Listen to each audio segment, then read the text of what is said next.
Yo, what up, it's Chris. Kita lanjutin ransom kita. Ya, pembelajaran Alkitab kita kali ini kita ada di Lukas 12 ayat 49 sampai 53. Ya, aku kasih judul Yesus membawa pemisahan. Ya, sebuah judul yang bentuknya pertanyaan. Ya, karena kita selalu taunya Yesus membawa perdamaian. Yang gitu. Tapi hari ini kita akan belajar lebih lanjut. Kali ini kita akan belajar lebih lanjut di ransom kali ini. Kita akan belajar lebih lanjut, maksudnya Yesus membawa pemisahan yang kayak gimana dan perdamaian yang seperti apa. Ya, yang dibawa oleh Yesus. Lukas 12 ayat 49 sampai 53 ada dua perikop di sini. Ya, perikop pertama judulnya Yesus membawa pemisahan. Ya, jelas banget judul perikopnya. Ayat 49 bilang seperti ini. Aku datang untuk melemparkan api ke bumi, dan betapakah aku harapkan api itu telah menyala. Ya, api di sini digambarkan tentang api pemurnian yang memisahkan orang yang percaya dengan yang tidak percaya. Jadi Alkitab api kerap kali digambarkan sebagai sebuah api pemurnian untuk memurnikan. Seperti emas yang dimurnikan, dibakar, ya dipanaskan sampai benar-benar murni. Ya demikian dikatakan, aku datang untuk melemparkan api ke bumi. Ya, api pemurnian memisahkan orang percaya dengan yang tidak percaya. Percaya kepada Kristus tentunya ya. Ayat 50, aku harus menerima baptisan, dan betapakah susahnya hatiku sebelum hal itu berlangsung. Ya, kata baptisan di sini diartikan sebagai penderitaan atau penyalipan yang akan terjadi atas dirinya sendiri. Ya, dia bilang aku harus menerima baptisan, sesuatu yang nggak bisa dia nggak ambil.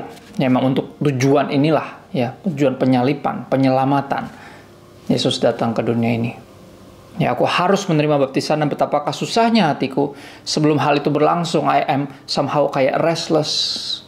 Ya, segera ingin apa? Untuk memenuhi rencana agung Bapa. Karena hanya dengan penderitaannya, penyalipannya, ya dia memenuhi rencana agung Bapanya. Ayat 51. Kamu menyangka bahwa aku datang untuk membawa damai di atas bumi. Bukan, kataku kepadamu bukan damai, melainkan pertentangan. Karena mulai dari sekarang akan ada pertentangan antara 5 orang di dalam satu rumah. 3 melawan 2, dan 2 melawan 3. Mereka akan saling bertentangan. Ayah melawan anaknya laki-laki, dan anak laki-laki melawan ayahnya. Ibu melawan anaknya perempuan, dan anak perempuan melawan ibunya. Ibu mertua melawan menantunya perempuan, dan menantu perempuan melawan ibu mertuanya. Wow. Yesus bilang dia datang untuk membawa pertentangan, somehow akan terjadi pertentangan karena kedatangan Kristus. Ya, di Matius 10 ayat 34 dikatakan lebih jelas bahwa pertentangan ini akan seperti pedang. Ya. Jangan kamu menyangka bahwa aku datang untuk membawa damai. Di atas bumi aku datang bukan untuk membawa damai, melainkan pedang. Ini agak membingungkan karena kita tahunya dia. Ya, di bulan Natal, ya di waktu-waktu Natal, di perenungan Natal kita selalu diingatkan. Ya, damai sejahtera di bumi. Kan gitu. Ya, telah lahir bagimu hari ini kan gitu ya. Kelahiran Yesus, dibilang Yesus juga datang bawa damai, tapi di sini dia bilang, saya nggak bawa damai, saya justru bawa pedang, sebuah pertentangan rasanya seperti pedang. Kenapa? Karena ada pemisahan. Ya, bahkan yang bisa terjadi dalam satu keluarga. Ya, di dalam satu keluarga. Kenapa? Ya, ini yang harus gue bagiin gitu dengan jujur dan terus terang gitu ya. Ini seperti yang kaos gue katakan. Ya, pada akhirnya I'm just a mailman, heaven's mailman. Gue harus bagiin kebenaran yang apa adanya. Ya, I need to tell it as it is, nggak boleh dimodifikasi. Dan ini yang ada ya, kenyataan terpahit, the harshest truth bahkan ya, kebenaran yang paling kasar rasanya ya. Kenyataan terpahit tentang kerajaan sorga adalah tidak semua orang akan merespon kepada atau menerima berita Injil. Itu kenyataannya ya. Akan banyak yang menolak, dan karenanya terjadi pemisahan, termasuk keluarga. There will be division. Karena Kristus terbagi jadi 2 pada akhirnya. Kalau kita baca Alkitab sampai habis, kita tahu di ujung dari semuanya ini cuma ada terbagi jadi 2 tim, Kristen dan anti Kristus. Ya, Kristen yang percaya Yesus adalah Tuhan dan Juru Selamat. Antikristus yang menolak untuk percaya, yang tidak mau percaya, apapun alasannya. Pada akhirnya terbagi dua kubu ini. Ya, kenyataan terpahit tentang kerajaan sorga adalah tidak semua orang akan merespon kepada atau menerima berita Injil. Akan banyak yang menolak dan karenanya terjadi pemisahan termasuk dalam keluarga dan rasanya menyakitkan. Makanya digambarkan pemisahan itu seperti dipisahkan oleh pedang. Kayak disingkirkan pakai pedang, rasanya sakit. Ya, salah satu yang paling menyakitkan adalah ketika kita percaya Tuhan, ya, percaya Yesus sebagai Tuhan, dan anggota keluarga terdekat kita sendiri menolak untuk percaya, teman terdekat kita sendiri menolak untuk percaya, dan akhir terjadi pemisahan. Ya. Berikutnya kita lanjutin. Lukas 12 ayat 54 sampai 59 di perikop kedua yang berjudul menilai zaman. Yesus berkata pula kepada orang banyak, apabila kamu melihat awan naik di sebelah barat, segera kamu berkata, akan datang hujan. Dan hal itu memang terjadi. Ayat 55, dan apabila kamu melihat angin selatan bertiup, kamu berkata, hari akan panas terik. Dan hal itu memang terjadi.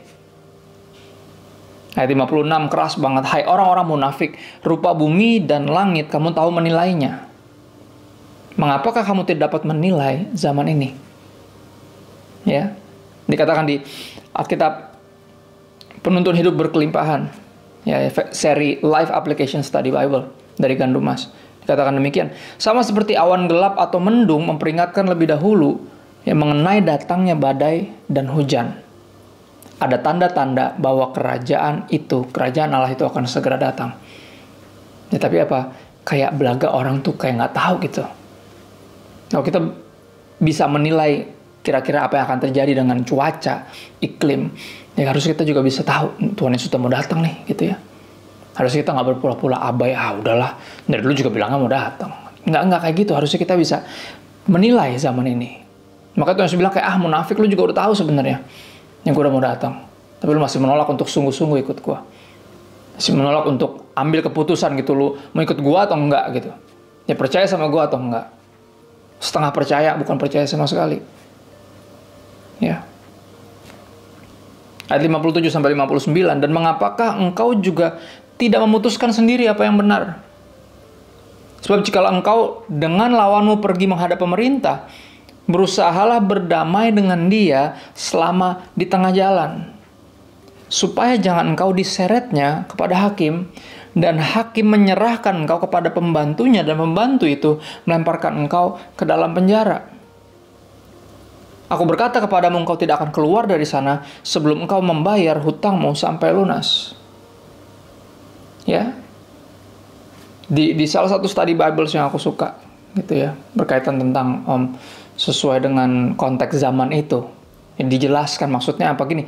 Zaman itu masih sangat jarang bahwa penjara atau dikurung di penjara itu sebagai sebagai jadi hukumannya. Enggak, orang ditaruh di penjara biasanya sebelum dalam artian pengadilan yang lebih besar. Sebelum divonis biasanya di penjara dulu tuh. Habis itu baru diputusin tuh mau dihukum mati kah atau dibebasin atau tapi penjaranya sendiri, kurungannya itu bukan hukumannya. Itu kayak waktu untuk menanti ini keputusannya habis ini mau diapain dia, menanti sidang biasanya. Ya, dan ini digambarkan seperti itu. Maka dia bilang, engkau tidak akan keluar dari sana sebelum engkau membayar hutangmu sampai lunas. Ya, bicara tentang apa sih? Ngomongin apa sih yang kali ini? Urgensi untuk berada dalam perdamaian dengan Tuhan, Sang Hakim Agung, sebelum terlambat. Jadi sepanjang waktu yang masih ada ini, ayo. Ya, sebelum pengadilan terakhir, penghakiman terakhir, di mana Sang Hakim Agung, yaitu Tuhan sendiri akan menghakimi. Yesus Kristus akan menghakimi. Ayo berdamai dengan Dia di sepanjang kehidupan ini. Ya, berdamai dengan Dia di sepanjang kehidupan ini. Ya, dan hari ini kita belajar tentang suka atau tidak suka. Ya, perdamaian dengan Tuhan. Ya, kita diperdamaikan dengan Bapa, dengan Tuhan. Manusia diperdamaikan dengan Tuhan karena pengorbanan Yesus Kristus. Itu kita percaya sebagai orang Kristen. Itu kebenarannya, itu kenyataannya. Nggak ada orang yang bisa membayar dosanya sendiri. Nggak ada orang yang bisa menebus dosanya sendiri. Kita semua pendosa nggak bisa saling menebus, nggak bisa. Kita butuh juru selamat. Ya, yang kudus, yang hidup tanpa dosa, untuk menggantikan kita yang penuh dosa. Yesus Kristus pribadi itu. Suka tidak suka, perdamaian dengan Tuhan, harganya adalah pertentangan atau division, pemisahan dengan manusia. Dan itu yang kita belajar di ransom kali ini. Ya, kebenaran yang berat, tapi kebenaran harus dibagikan. Jadi jangan heran kalau kita tiba-tiba dibenci tanpa alasan hanya karena kita pengikut Kristus. Udah dikasih tahu. Ini bahkan terjadi pemisahan, division in our own family, and it hurts. Seperti terhunus dengan pedang rasanya. Kita terus berdoa, berupaya menginjil keluarga kita. Ya, orang-orang kita kasih, teman-teman kita di sekeliling kita, semuanya, semua orang harus tahu Yesus juru selamat. Karena di sepanjang kehidupan ini hanya kesempatan inilah kita bisa berdamai dengan Allah, bisa berdamai dengan Tuhan karena menerima Yesus sebagai Tuhan dan juru selamat. Ya, urgensi untuk berada dalam perdamaian dengan Tuhan Sang Hakim Agung sebelum terlambat. Jadi Yesus membawa pemisahan. Ya, jelas akan ada pemisahan Kristen dan antikristus. Ya, tapi pada akhirnya Yesus membawa perdamaian. Pertama, dia mendamaikan kita dengan Bapa di sorga. Kristus mendamaikan kita. Manusia diperdamaikan dengan Tuhan karena pengorbanan Yesus Kristus. Mudah-mudahan ini bisa membantu. Ya, ayat yang mungkin kerap kali bikin kita bingung. Jadi dia bawa damai atau bawa pertentangan sih? Bawa pemisahan sih? Sekali lagi, there will be division. Sekali lagi terbagi jadi Kristen dan antikristus. Which side are you? Ya, di sisi yang mana Anda? Di sisi yang mana saya? Pilihan ada di tangan kita. Nggak bisa siapapun memaksa. Saya nggak bisa paksa. Gue nggak bisa paksa lu untuk terima Yesus. Ya, keputusan ada di tangan lu sendiri. Lu mau di sisi yang mana? Ya, sekali lagi gue ulang, suka atau nggak suka, perdamaian dengan Tuhan harganya adalah pertentangan atau pemisahan dengan manusia. God bless you.